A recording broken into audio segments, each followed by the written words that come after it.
பேர் விமலா. எனக்கு வெள்ளிச்சந்தை காட்டு விழா. எனக்கு போன மாதம்தான் நான் இந்த தியானத்துக்கு வந்தேன். இது வரைக்கும் நான் இந்த கன்னியாகுமரி தியானத்துக்கு நான் வந்ததே இல்லை. ஒரே ஒரு நாள் ஒரு விழுப்பு தியானத்துக்கு மட்டும்தான் நான் வந்திருக்கேன். இது வரைக்கும் நான் இந்த 5 நாள் தியானத்தில் நான் ஒரு நாளுமே நான் இருந்தது கிடையாது. ஆனால் எனக்கு ஒரு 50 நாளைக்கு முன்னால் எனக்கு இந்த இடத்துல ஒரு கட்டி வந்துருச்சு. அப்போ இந்த கட்டி எதனால் வந்திருக்குன்னு எனக்கு தெரியலை. நான் என்ன செய்யுதுன்னு எனக்கும் தெரியலை. எல்லா இடமும் கட்டினா உடனே ஆப்ரேஷன் பண்ணணும், அப்படி பண்ணணும், இப்படி பண்ணணும்னு சொல்லுவாங்க. ஆனால் நான் உடனே எங்களுக்கு தெரிஞ்ச டாக்டர்கிட்ட போய் அதை காட்டின உடனே இது கட்டி மாதிரி இருக்குது, கடலை மாதிரி இருக்குது, உன்னை வலிக்கல இல்லையா, நீ அதனால் உடனே இதை ஆப்ரேஷன் தான் பண்ணணும், யாருக்கும் இருக்கா தைராய்டு டெஸ்ட் பண்ணி பார்ப்போம் அப்படின்னாங்க. நான் தைராய்டு டெஸ்ட் பண்ணி பார்த்த பிறகு எனக்கு அதில் எதுவுமே தெரியலை. அப்போ ஸ்கேன் பண்ணணும் நாங்கள். அப்போ ஸ்கேன் பண்ண போனேன். ஸ்கேன் பண்ணதில் அந்த கட்டி மட்டும்தான் தெரிஞ்சுது, வேறு அதில் எதுவுமே தெரியலை. அப்போ டாக்டர் உடனே அதை ஆப்ரேஷன் பண்ணணும்னு சொன்னாங்க. நான் போன டாக்டர்னு சொன்னாங்க. இன்னொரு டாக்டர்கிட்ட விட்டாங்க. அவரும் பார்த்துட்டு இதில் ஒரு டெஸ்ட்டு, இந்த பிளட் எடுத்து டெஸ்ட் பண்ணணும் அப்படின்னாங்க. அந்த பிளட்டு டெஸ்ட் பண்ணும்போது அதில் எனக்கு தைராய்டு கேன்சர்னே வந்திருக்கு. அப்படியே நான் என்ன சொல்லுதுன்னு எனக்கு தெரியல. எங்கள் குடும்பத்தில் எனக்கு எங்கள் வீட்டுக்காரோட சேர்த்து 5 பேர். அந்த 5 பேரில் 2 பேர் கல்யாணம் முடிஞ்ச 2 பொம்பளைக்கு கேன்சரு. ஒரு ஆளுக்கு நுரையீரலில் கேன்சரு, ஒரு ஆள் யூட்ரஸில் கேன்சரு. அவங்க வேலூர் சிஎம்சியில் ட்ரீட்மெண்ட் எடுத்தாவோ. ஒருத்தர் இறந்து 9 மாதம் ஆச்சு. ஒருத்தர் யூட்ரஸில் எடுத்தவங்க நல்லா இருக்காங்க. அவங்க 2 பேரையும் வச்சு பார்த்தது நான் தான். அப்போ கேன்சருன்னு சொன்னவொன்னே அந்த மருந்துக வீரியத்தை பற்றி எனக்கு நல்லாவே தெரியும். அதை நான் நல்லா அனுபவிச்சிருக்கேன். அப்போ கேன்சருன்னு சொன்னோட நான் உடஞ்சி அப்படியே போனேன். இது யாருக்குமே சொல்ல முடியாது. என் 2 பிள்ளைகளுக்கு நான் அந்த ரிப்போர்ட் அனுப்பி கொடுத்தேன். மூத்தவன் நர்ஸாக இருக்கிறதுனால அவள் எல்லா டாக்டர்கிட்டையும் கொடுத்து இது ஒன்றும் செய்யாது, ஆனாலும் இது எடுக்கிறது ரொம்ப நல்லது அப்படின்னாங்க. அவைய 2 பேரும் மாறி மாறி அங்கால எங்கள் மாமியார் ஒரு நல்ல மாமியார். யாருக்குமே அப்படி ஒரு மாமியார் கிடைக்க மாட்டாங்க. ஏன்னா முதல்ல அவைய 2 பேருக்கு கேன்சரு, 3வது எனக்கு இன்னொன்று ரொம்ப உடஞ்சி போயிட்டாங்க. அதே மாதிரி என் வீட்டுக்காரர், எங்கள் ஹஸ்பண்டு, அப்படி எல்லாருமே ஆளாக்கில் உடஞ்சி அப்படியே இருக்கோம். 3 பேருக்கு ஒரே குடும்பத்தில் என்னோடனே. அப்படி திடீர்னு உடனே ஆப்ரேஷன் பண்ணிடுவோம் அப்படின்னு சொல்லிட்டு டாக்டர்கிட்ட கொண்டு காட்டி நமக்கு உடனே அதை ஆப்ரேஷன் பண்ணி நாங்கள் எடுத்துட்டோம். அப்போ எடுத்த பிறகு டாக்டர் என்கிட்ட சொன்னார், இது கேன்சர் தான், ஆனால் நம்ம சீக்கிரமாக இதை கண்டுபிடிச்சதுனால கடவுளுக்கு நன்றி. திருவனந்தபுரத்துக்கு நீ இங்கே போன ஒரு ஸ்கேன் பண்ணணும், இதில் உள்ள வேறு ஏதாவது அசடுகள் உள்ளே இருந்தால் அதுக்கு உடனே தானே நீங்கள் மருந்து எடுக்கணும் அப்படின்னாங்க. இப்போ நான் மருந்து ஒன்றும் எடுக்க மாட்டேன் அப்படின்னு சொல்லும்போது எனக்கு இந்த தியான சென்டரில் உள்ள இந்த புக்கு எனக்கு கிடச்சிது. அப்போ இந்த புக்கு எனக்கு கிடைக்க எப்படி சொல்ல, அது எனக்கு கிடைச்சக்கூடிய ஒரு சூழ்நிலை இல்லை. வீட்டுக்கு போனால் அதை வீட்டில் வச்சுருக்கோம். எங்கள் வீட்டுக்காரர் தூக்கி அங்கே போட்டு வந்துடுவார். இங்கே வரும்போதும் அது கிடைக்க வழியில் எப்படி எனக்கு அந்த அதில் உள்ள இந்த நோட்டீஸ் மட்டும்தான் எனக்கு கிடச்சி. என்னை யாருமே இந்த சென்டருக்கு கூட்டிகிட்டு வரல. நானாக தான் விரும்பி இந்த இடத்துக்கு வந்தேன். வந்த இடத்துல என்னை வீட்டில் இருந்து எனக்கு கேன்சர்ன்னு சொன்னோன்னா எனக்கு என்னால் முடியலை. ஏன்னா கழுத்தில் ஆப்ரேஷன், வீட்டில் அழுதா எங்கள் மாமியார் ஒரு பக்கம், பிள்ளைங்க ஒரு பக்கம், மாறி மாறி எல்லாரும் அழுவாங்களே. என்ன செய்யுது, கடவுளோட எனக்கு நிறைய பேசணும், அவர்கிட்ட இது நிறைய சண்டை போடணும். அப்போ தனிமையான ஒரு இடம் எனக்கு வேணும். வீட்டில் இருந்தால் ஜோமால மட்டும்தான் எனக்கு செய்ய முடியும் அப்படின்னு சொல்லிட்டு நான் எனக்கு கடைசி குழந்தைங்க ஒய்ஃப்கிட்ட சொன்னேன். அவள் இங்கே வந்திருக்கா, அப்போ நம்ம இந்த தியான சென்டருக்கு நீ என்ன கூட்டிகிட்டு போறியா, நான் அங்கே போனேன், எனக்கு அப்போ தான் எனக்கு பேச முடியும் கடவுளோடன்னு. ஆனால் நான் இங்கே வந்த இடத்துல ஆண்டவர்கிட்ட நான் டெய்லி நான் கோயிலுக்கு போவேன். ஆண்டவர்கிட்ட டெய்லி நான் தினந்தோறும் பூசைக்கு போவேன். என்ன ஒரு நிகழ்வு கோயிலில் வழிபாடு நடந்தாலும் அங்கே நாங்கள் போவோம். வாடிச்சாடி கோயிலில் எது செய்யணாலும் செய்வேன். அப்போ நான் கடவுள்கிட்ட சொன்னேன், உமக்கு திருவுடலை நான் ஒவ்வொரு நாளும் நான் நன்மைன்னு சொல்லலை, நற்கருணைன்னு சொல்லலை, உமக்கு திருவுடலை நான் ஒவ்வொரு நாளும் நான் உண்டுகிட்டே இருக்கேன். அது இந்த இடத்த தாண்டி தான் உள்ளே போயிருக்கேன். அப்போ உள்ள நீர் இதை தொட்டு தான் உள்ளே போயிருக்கிற ஆண்டவரே. அப்போ நான் அப்போ நீர் இது தெரியலையா உமக்கு, உமக்கு இந்த இடம் இருந்தது தெரியலையா அப்படின்னு சொல்லும்போது அவரவர் செயல்கள் பேர்ப்ப கைமாறு உண்டுன்னு சொன்னார் ஆண்டவர். அந்த செயல்கள் பேர் தான் உனக்கு நான் விரைவாக இதை வெளிப்படுத்தி தந்தேன்னு உள்ள வார்த்தை எனக்கு வந்துச்சு. நான் இந்த சென்டருக்கு வரும்போது எங்கள் அக்கா சொன்னாங்க, சூழ்நிலை எங்கள் வீட்டில் உள்ள சூழ்நிலை, அவை அடிக்கடி எங்களுக்கு ப்ரேயர் பண்ண வருவாங்க. அவங்க சொன்னாங்க, வானக தந்தை நடாத நாற்றை வேரோடு பிடுங்கி எறிந்து விட்டாருன்னு சொன்னாங்க. அந்த வார்த்தை எனக்கு இந்த நிமிஷம் வரைக்கும் நான் உள்ளத்தில் உணர்த்திட்டே தான் இருந்து. ஸ்கேன் பண்ணும்போதும் அப்படியே இயேசுக்கு உருவத்தை நான் அப்படியே பிடிச்சிட்டேன். சிக்கனை இயேசுவை பிடித்து கொள்ளுங்கள் நான் அந்த இறை வார்த்தை, அதை நான் அப்படியே பிடிச்சி ஆண்டவரை எனக்கு எதுவுமே இருக்கக்கூடாது, வானக தந்தை நடாத நாட்டை நீங்கள் இப்போ இன்னும் உடனே பிடிங்கி எறிஞ்சிருங்கன்னு நினச்சி ஸ்கேன் பண்ணேன். எனக்கு ஸ்கேனில் எதுவுமே இல்லை. ஆண்டவருக்கு நன்றி. ஸ்கேன் ரிப்போர்ட்டில் கேன்சர்னு உள்ள எந்த ஒரு பாதிப்பும் இல்லை. ஆனால் எங்கள் டாக்டர் மட்டும் சொன்னாங்க, அந்த பயாப்சி ரிப்போர்ட்டில் வந்த மட்டுக்கும் நீங்கள் கண்டிப்பாக ஒரே ஒரு ட்ரீட்மெண்ட் நீங்கள் எடுத்தே ஆகணும். உங்கள் வயசுக்கு அது கேரண்டி.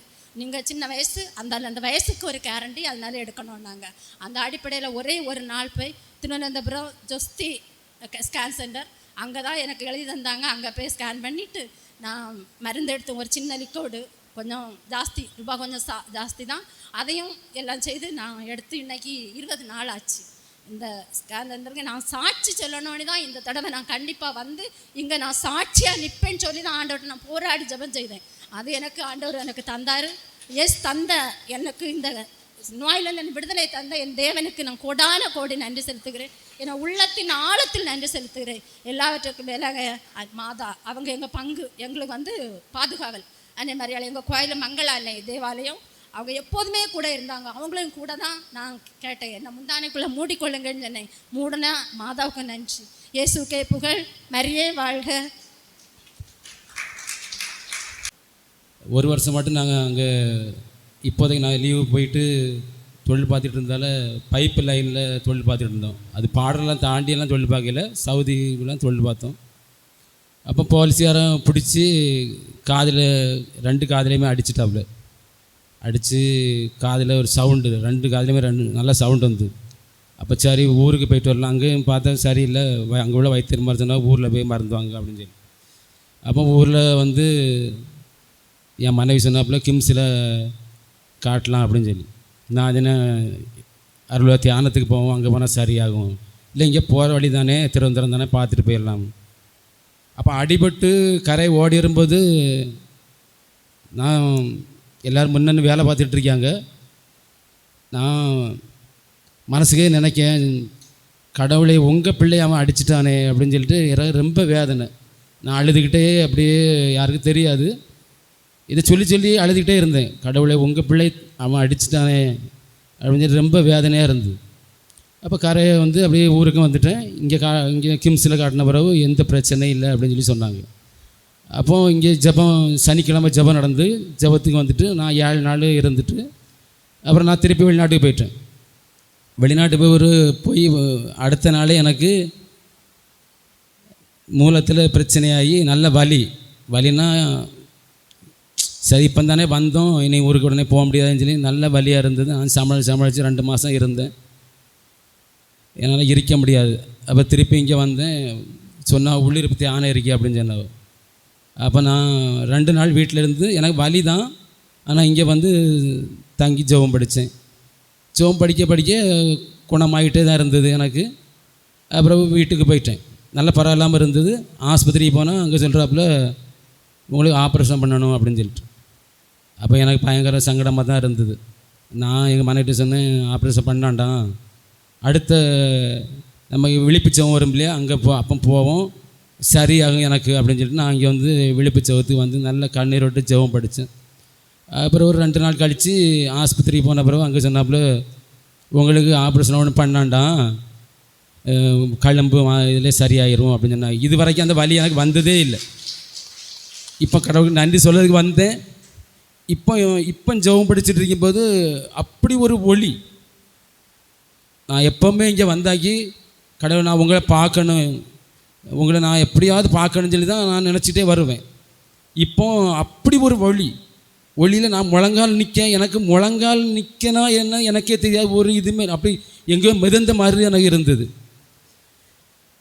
எனக்கு கிடைச்ச அனுபவம் எல்லாத்துக்கும் கிடைக்கணுமே தான் இப்போ நான் சாட்சி சொல்ல வந்திருக்கேன். எல்லோரும் நம்பிக்கையோடு கேளுங்க, கடவுள் கண்டிப்பாக எல்லாருக்கும் உதவி செய்வார். நன்றி. வாழ்க. முதல்ல நான் கடவுள்கிட்ட மன்னிப்பு கேட்டுட்டேன். டாக்டர் சொன்னோடனே எனக்கு மனசில் குத்திட்டு நேற்றே சொல்லியிருக்கணும், ஆனால் சொல்லலை. இங்கே ஊழியம் செய்யணும்னு சொன்னாங்க. யாரால் என்ன ஊழியம் செய்ய முடியுமோ அதை செய்யுங்கன்னு போன மாதம் சொன்னாங்க. போன மாதம் தான் நான் வந்தேன். நான் ரொம்ப சந்தோஷமாக இருந்தேன்னு ரொம்ப சந்தோஷமாக இருந்தேன். அதை வெளியே போய் எல்லாருக்கிட்டையும் சொன்னேன். நான் எப்படி சொன்னேன்னா, மோட்சத்தில் எப்படி இருப்போம் அதை தான் நான் அங்கே 5 நாள் இருந்தேன். ஏன்னா அங்கே வந்து நமக்கு தெரியாது. அங்கே சொல்லுவாங்க இயேசுநாதர் கூட இயேசு கூட எல்லாருமே ஆவி வடிவத்தில் இருப்போம், ஒரே ஆடல் பாடலாக இருக்கும். அதே மாதிரி தான் நான் இங்கே அனுபவித்தேன். அதையும் நான் அங்கே போய் சொன்னேன், நிறைய பேர்கிட்ட சொன்னேன். சொல்கிறவங்ககிட்டையெல்லாம் மோட்சத்தில் எப்படி இருப்போம் அதே மாதிரி தான் இருந்தேன். நல்லா பிடிச்சிருந்து கொஞ்சம் பேர்கிட்டையெல்லாம் சொன்னேன். வர முடியக்கூடிய சிலர்கிட்டையெல்லாம் சொன்னேன். அவங்களுக்கு வர முடியலை, ஆனாலும் இன்னும் நான் போய் சொல்லுவேன். அப்புறம் ஜெபம் ஊழியம் செய்யுங்கன்னு, உங்களால் என்ன ஊழியம் செய்ய முடியுமோ அதை செய்யுங்கன்னு சொன்னாங்க. அதில் நான் ஜெப ஊழியம் என்னால் முடியும், மற்றபடி ஒவ்வொரு வீடு வீடாக போய் செய்கிறதுக்கெல்லாம் எனக்கு பெர்மிஷன் கிடைக்காது. ஆனால் அந்த ஜெப ஊழியத்தை நான் கருத்தோடு செய்துகிட்டே இருந்தேன். அதில் போன தடவை எங்கள் குழுவில் இருந்த ஒருத்தங்க, அவங்களோட நிறைய பேர் சொன்னாங்க. அதில் ஒரு ஆள் வந்து நேற்று சாட்சி சொன்னாங்க, எனக்கு ஒன்றுமே இல்லை, அவங்களுக்காக நான் ஒப்பு கொடுத்தேன், அப்போ என்னோட ஜெபத்துக்கும் பதில் கிடச்சிருக்கு. அதுக்கு ரொம்ப நன்றி சொல்கிறேன், ஆண்டவருக்கு ரொம்ப ரொம்ப நன்றி சொல்கிறேன். அப்புறம் நான் இங்கே போன மாதம் நினச்சேன் அடுத்த மாதம் எப்படியாவது வர முடியுமான்னு பார்க்கணும். அப்போ என் ஹஸ்பண்ட் எனக்கு பெர்மிஷனே தரமாட்டாங்க. ஆனால் எனக்கு இந்த மோட்சத்துக்கு வரணும்னு எனக்கு ரொம்ப ஆசையாக இருந்தது. ஆனாலும் நான் இப்போ வந்தது அவங்களுக்கு தெரியாமல் தான் வந்தேன், பொய் சொல்லிட்டு தான் வந்திருக்கேன். ஆனால் சொன்னேன், கடவுளை நான் இந்த 5 நாள் இருக்கேன்னு உங்ககிட்ட நான் ஒரு ரீசன் சொல்லிட்டு தான் வந்தேன், அதுக்கேற்றாப்புல என்னை வழி நடத்துங்கன்னு. அதே மாதிரி என்னை காட்டியும் கொடுக்கல, ஆனால் நான் இந்த 5 நாள் சந்தோஷமாக இருந்திருக்கேன். இனி போனாலும் எனக்கு எந்த பிரச்சனையும் வராது. அவங்களும் மனம் மாறி அவங்களே இங்கே வர்ற அளவுக்கு முயற்சி செய்யறதுக்கு என்னால் ஆண்டவர் எனக்கு துயாவி சக்தி தருவார்னு நம்புகிறேன். நன்றி. எனக்கு துன்பம் விளைந்தது என் நன்மைக்காகவே, இதனால் என் ஆண்டவரின் விதிமுறைகளை நான் கற்றுக்கொண்டேன். என் பெயர் அலெக்சா, ஊர் வந்து சின்ன முட்டம். கல்யாணம் ஆகி 13 வருஷம் ஆச்சு. 2016 முதன்னு இந்த 2வது வருஷம், 2012 கல்யாணம் ஆச்சு, 13 4வது வருஷம் முதன்னு ஒரு பெரிய பிரச்சனை. ஜனவரியில் நானும் என் கணவரும் பிரிஞ்சு தான் ஆகணும் அப்படிங்கிற மாதிரி ஒரு சுச்சுவேஷன் வந்தது. அந்த நேரத்தில் இந்த தியானத்துக்கு வர்றதுக்குள்ளே ஒரு வாய்ப்பு கிடச்சிது. இங்கே உள்ள ஊழியக்காரங்க ஒருத்தங்க கூட்டிகிட்டு வந்தாங்க, இறை இறக்கத்தின் தியானம் அட்டன் பண்ணேன். அதில் வந்து ஆண்டவருடைய திருப்பாடுகளோட இது வந்து ரொம்ப அழகாக சொல்லி தந்துட்டு இருந்தாங்க. அதை ஃபுல்லாக நல்லா ஆழ்ந்து தியானிக்கும் போது நம்ம வாழ்க்கையில் படுற கஷ்டங்கள், வேதனைகள், இதெல்லாம் ஆண்டவருடைய பாடுகளையும் இதையும் கம்பேர் பண்ணும்போது ஒரு சாதாரண விஷயந்தான் அப்படின்னு உணர்த்தப்பட்டேன். என்னையே நான் தாழ்த்தணும் அப்படின்னு நினச்சிட்டு என் ஹஸ்பண்ட் கூட எவ்வளோ ஒரு வைராக்கியமாக பேசவே கூடாது, விட்டு விலகி போயிடணும் அப்படிங்கிற இதோடு வந்தேன். ஆனால் அவங்க கூட நானே வெளியே போய் பேசி, நம்ம வீட்டில் எங்கள் அம்மாலாம் சப்போர்ட் இல்லை, போகக்கூடாது அப்படின்னு சொல்லியிருந்தாங்க. ஆனால் நான் அவங்க எல்லாரையும் விட்டு உதறிட்டு நான் போனதுக்கப்புறம் சந்தோஷம், அமைதி, சந்தோஷம், சமாதானம் எல்லாம் இருந்துச்சு. ஆனால் தொழில் ரீதியாக என் ஹஸ்பண்டுக்கு வந்து சக்ஸஸ் கிடைக்கவே இல்லை. இன்ஸ்டியூட் வச்சுருந்தாங்க, அதில் நல்ல அட்மிஷன் வந்துச்சுன்னு இன்னும் 4 இன்ஸ்டியூட் ஆரம்பிக்க போகிறேன் அப்படின்னு சொன்னாங்க. ஆரம்பித்து எல்லாம் லாஸு. எனக்கு எங்கள் வீட்டிலேருந்து தந்த இதுகள் எல்லாமே அதில் எல்லாமே போயிடுச்சு. அதுக்கப்புறம் மீன் வியாபாரம் பண்ணாங்க, சக்ஸஸ் ஆக முடியல. அதுக்கப்புறம் ஒரு ஃபாரினுக்கு சவுதி அரேபியா போனாங்க, வந்துட்டாங்க. அதுக்கப்புறம் சிங்கப்பூர் போனாங்க, வந்துட்டாங்க. எதுலேயுமே அன்னைக்கு சாப்பிட முடியும், அவ்வளோதான். அப்புறம் தொழில் இன்னும் வரைக்கும் பிள்ளைங்களாம் வளர்ந்துட்டாங்க. ஒரு மூத்த பையன் 7th படிக்கிறான், அடுத்த பொண்ணு 6th படிக்கிறா, அடுத்த பொண்ணு 3rd முடிக்க போகிறா. சேவிங்ஸ்னு எதுவுமே இல்லை இந்த இதில் வந்து. ஆனால் கடவுள் மட்டும், நான் அந்த ஃபஸ்ட்டு தியானத்துக்கு வந்ததுலேருந்து கடவுளை வந்து சிக்கனை பிடித்து கொண்டேன். என்ன துன்பம் வந்தாலும் எனக்கு பலம் தந்து என்ன திடப்படுத்திடுவார். இந்த இதில் போன 2024 நவம்பரில் எங்கள் வீட்டுக்காரருக்கு வந்து ஒரு நல்ல வாய்ப்பு, யூகேயில் வேலை, செஃப், ஹோட்டல் மேனேஜ்மெண்ட் முடிச்சிருக்காங்க, நிறைய முடிச்சிருக்காங்க. செஃப்பாக வந்து ஒரு வாய்ப்பு வந்து 10 வருஷம் ஒரு இன்டர்வியூ, கஷ்டமான இன்டர்வியூ, அதில் 10 வருஷம் ட்ரைனிங் எக்ஸ்பீரியன்ஸ் இருக்கிறவங்களுக்கு கூட கிடைக்கல. ஆனால் இவங்களுக்கு அந்த படிக்கும்போது இருந்த இது மட்டும்தான் அதிசயமாக, அற்புதமாக அந்த கடவுள் அதை கையில் தந்து டிசம்பர், ஜனவரி நல்லபடியாக சேலரியெல்லாம் அனுப்புனாங்க. ஜனவரியில் என்ன ஆச்சுன்னா திருப்பி ஒரு சோதனை. கையில் அந்த சப்பாத்தி மாவு, அந்த கிரைண்டர் மாதிரி உள்ள ஒரு மிஷின், அது கையில் சரிஞ்சு விழுந்து கையில் ஒரு வலி. அந்த வலி ஒரு 5 நாளாக அதை அட்ஜஸ்ட் பண்ணி போனாங்க, முடியல. டாக்டர் வந்து ரெஸ்ட்டில் வைக்கணும் அப்படின்னு சொல்லிட்டாங்க. அதை ஊருக்கு வந்தாங்க. அங்கே ட்ரீட்மெண்ட்டுக்கு அதிகமாக செலவாகும், ஊரில் வந்து ஒரு 2 வீக்ஸ் ரெஸ்ட் எடுத்துகிட்டு போகலான்னு வந்து ட்ரீட்மெண்ட்லாம் முடிச்சுட்டு February ஃபுல்லாக இங்கே தான் இருந்தாங்க. இந்த வருஷம் திருப்பி மார்ச்சில் போயிருக்காங்க. கையில் ஃபுல்லாக வலி. இதில் அவங்க என்ன பண்ணாங்கன்னா, அவங்க 5 லட்ச ரூபா செலவு பண்ணி விசா இது பண்ணி போனாங்க. அதை நாங்கள் வட்டிக்கு வாங்கி தான் அவங்க போனாங்க. போய் அவங்களுடைய பிளான் எடுத்து என்னென்னா, என்ன அங்கே எடுக்கணும், டிபெண்டன்ட் விசாவில் எனக்கு அங்கே இது பண்ணி அந்த வந்த 1 மாத கேப்லையும் எனக்கு டிபெண்ட்டாக விசா ஏற்பாடு நடந்து அதெல்லாம் விசாலாம் கையில் வந்துடுச்சு. எனக்கு நான் போயிட்டு அதுக்கப்புறம் பிள்ளைங்களை எடுக்கணும். பிள்ளைகள் சேவிங்ஸ்னு எதுவுமே இல்லை. பட்டு பிள்ளைங்களை அங்கே படிக்க வச்சு அதுக லைஃப் அதுக பார்த்துட்டு போட்டு அப்படிங்கிற ஒரு இதிலெல்லாம் நாங்கள் இருந்தோம். இப்போ அந்த கை வலி, எனக்கும் விசா வந்துடுச்சு. இப்போ கை வலியில் வந்து ரொம்ப அவஸ்தைப்படுறாங்க. அவங்களுடைய சீஃப் ஜென்ரல் மேனேஜ்மெண்ட் வந்து நீ ஊருக்கு போங்க அப்படின்னு சொல்கிறாரு. ஸோ அதை நினச்சி ரொம்ப கஷ்டமாக இருக்குது. கடவுள்கிட்ட என்ன பண்ணணுன்னே தெரியல. நான் வந்து டீச்சராக ஒர்க் பண்ணுறேன், எல்லாத்தையும் விட்டுட்டு ஸ்கூல்லையும் லீவு கேட்டு ஸ்கூலை விட முடியாது, பட்டு ஆண்டவர் எல்லாத்தையும் விட்டுட்டு நான் உங்ககிட்ட தான் சரணடை வந்திருக்கேன் அப்படின்னு நினச்சிட்டு கஷ்டத்தோடு வந்தேன். ஆனால் எனக்கு நல்லது நடக்கும் அப்படிங்கிற ஒரு நம்பிக்கை வந்து கடவுள் தந்தார். நான் வந்து எனக்கு எல்லாமே இனி நடக்க போகிறது எல்லாமே நான் கலக்கத்தோடு வந்தேன். ஒரு சந்தோஷமாக தான் இருக்கேன். ஃபஸ்ட்டு 2 நாள் கொஞ்சம் டல்லாக இருந்தேன். நான் ஒரு நம்பிக்கை கிடச்சிது. அதற்கு கடவுளுக்கு கூடான கொடி நன்றி. சுகே புகழ் மரியே வாழ்க. நான் வெள்ளிக்கிழமை காலையில் தான் வந்தேன். ஒரு நோட்டீஸ் கிடச்சி, அது புதன் வேளாண்லாம் உண்டுன்னு எங்கள் பையன்ட்டு சொன்னேன். அவன் கொண்டு வரல. கடைசியில் வேலைக்கிழமை நைட்டு 10 மணி 11 மணி போகிறேன். அம்மாவுக்கு ஒரு குறை இருக்குது இல்லையா, நான் சொன்னேன் இப்படி கன்னியாகுமரி இருக்குன்னு கேள்விப்பட்டிருக்கும் போனே நான் போகணுன்னு எனக்கு ஒரு ஆசை. அப்படியா? அப்போ நான் ஃபாதர்கிட்ட ஃபோன் பண்ணி கேட்டு காலையில் 9 மணிக்கு அப்போ கடையில் 5 மணி புறப்பட்டு இருந்துக்கா போயிடுவோம். 5 மணிக்கு இருந்தாலும் காரில் புறப்பட்டு அங்கேயே சுற்றுன்னு தெரியும் ரயில்வே ஸ்டேஷன் பின்னாடி. நான் அந்தால வந்த பிறகு எனக்கு எப்படி போராட்டத்துலேயும் கடவுள் ஒரு வழியை காட்டியிருக்காரு. எனக்கு ஒரு நல்ல திருப்தி, ஒரு நம்பிக்கை. அதான் கேளுங்கள் கொடுக்கப்படும், தட்டுங்கள் திறக்கப்படும், தேடுங்கள் கண்டடைவீர்னு சொன்ன அவருடைய வார்த்தை, உயிர் உள்ள இறைவனுடைய வார்த்தை இங்கே வந்து எனக்கு ஏதோ ஒரு புதுமை நடந்து கொண்டு இருக்குது. என் பையனுக்கு திருமணம் நடக்கணும். நானும் சந்தோஷமாக இருக்கேன். அதற்கு கூட நன்றி. குளச்சல்லேருந்து வந்திருக்கேன். பேர் ஜிம்ஸி. எனக்கு 3 மாதமாக ஒரு நெஞ்சில் வலியாக இருந்தது, சின்ன வலி போல் இருந்தது. நான் அதை அப்படியே பெருசாக எடுக்காமல் அப்படியே டாக்டர்ன்ற ஒன்று போகாமல் அப்படியே இருந்தேன். பிறகு 2 வாரத்துக்கு முன்னால் நல்ல வலியாக இருந்தது. அப்போ சரி டாக்டர்கிட்ட போய் காட்டுட்டு வரலான்னு சொல்லி போன பிறகு அவங்க ஸ்கேன் எடுத்துட்டு வாங்க அப்படின்னு சொல்லி ஸ்கேன் எழுத வந்தாங்க. போய் எடுத்தது பிறகு வந்து காட்டினது நேரம் மார்பில் கட்டி இருக்கி, அது சரி பண்ணலாம், மாத்திரை சாப்பிடுங்க அப்படின்னு சொல்லிட்டு மாத்திரை தந்துருக்காங்க. இந்த இன்னையோட மாத்திரை முடியுது, நாளைக்கு ஆஸ்பத்திரி போய் காட்டும்போது எனக்கு பரிபூர்ண சுகம் கிடச்சி பண்ணி கடவுள் நம்பிக்கை தந்திருக்காரு. நேற்று இங்கே வந்ததில் 2 நாளும் வலி குறைவாட்டி அது மனசு ஆறுதலாக இருந்தது. நேற்றைய சொல்லியிருக்கணுங்க, எனக்கு முடியலை, அது மனசு உறுத்துட்டே இருந்தது. அதை நான் எப்படியாவது சொல்லி முடிக்கணும்னு சொல்லி தான் வந்திருக்கேன்.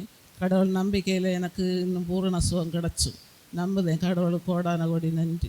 நன்றி. மரியே வாழ்க. நான் இந்த 5 நாளும் வர முடியாது, எனக்கு வந்து கலந்துக்கிட முடியுமோ என்று நான் ரொம்ப வேதனையோடு ஆண்டவரோடு நான் போராடி கொண்டு இருந்தேன். வீட்டில் உள்ளவங்களுக்கு உடல் நலம் சரி கிடையாது. அதனால் அவங்ககிட்ட நான் என்ன சொன்னேன், அவங்க சொல்லுவாங்க போம்மா நீ போ, என்னையே பார்க்காத. இருந்தாலும் நம்ம மனசு விட்டுண்டு வர்றதுக்கு மனசு இருக்காது. நான் ஆண்டவர்கிட்ட கேட்டேன், ஆண்டவரே அவங்களுக்கு அந்த நல்ல மனசை கொடுங்க, நான் இந்த 5 நாள் தியானத்துலேங்க எனக்கு கண்டிப்பாக எனக்கு கலந்து கொள்ளணும், நான் அதில் வரணும், நான் பல பேருக்கு நான் ஒரு ஒரு ஊழியக்காரியாக இருக்கணும்னு நினச்சிட்டு நான் இந்த 5 நாளும் வந்து நேற்று அந்த இவங்க இவர் நம்ம சக்கையோட கதையை சொன்ன உடனே நான் இந்த பிரதர்கிட்ட சொன்னேன், எனக்கு மனசு ரொம்ப நல்ல கஷ்டமாக இருக்கப்பா தெரியல. ஆனால் அன்றைக்கு அவர் வந்து சக்கையுடைய கதையை சொன்ன உடனே என் மனசு ரொம்ப தெளிவானது. காரணம் என்னென்னா, சக்கையவே நீ இறங்கி வா, நீ விரைவாக வா. அப்போ அவருக்கு பாவம் மன்னிக்கப்பட்டதா அது இது எதுவுமே சொல்லலை. ஆனால் நீ விரைவாக இறங்கி வா, இன்று நான் உன் வீட்டில் தங்க வேண்டும், உன் வீட்டுக்கு மீட்பு உண்டாகும். அதனால் அவன் சக்கையும் நினைக்கலை, ஆனால் சக்கையும் தன்னுடைய பாவத்தை அவனாகவே அறிவிக்கிறான். அதே போல் எங்கள் வீட்டில் உள்ள ஆள் எனக்கு பெர்மிஷன் இன்றும் இப்போ வரும், இப்போ அம்மா போய் கலந்துட்டு வாம்மான்னு சொல்லிட்டு என்னை அனுப்பி விட்டாங்க. அது எனக்கு ஒரு பெரிய ஆசீர்வாதம், ஆண்டவர் தந்த பெரிய ஒரு கூட. நான் இன்னும் என்ன வேலை செய்ய போனாலும் என்னை ஒதுக்க மாட்டாங்க, மறப்பு தர மாட்டாங்கன்னு ஒரு பெரிய சிந்தனை எனக்கு நல்ல ஆழமான ஒரு நம்பிக்கை இருக்கிறது. அதுக்காக ஆண்டவருக்கு கோடான கோடி நன்றி சொல்லுகிறேன்.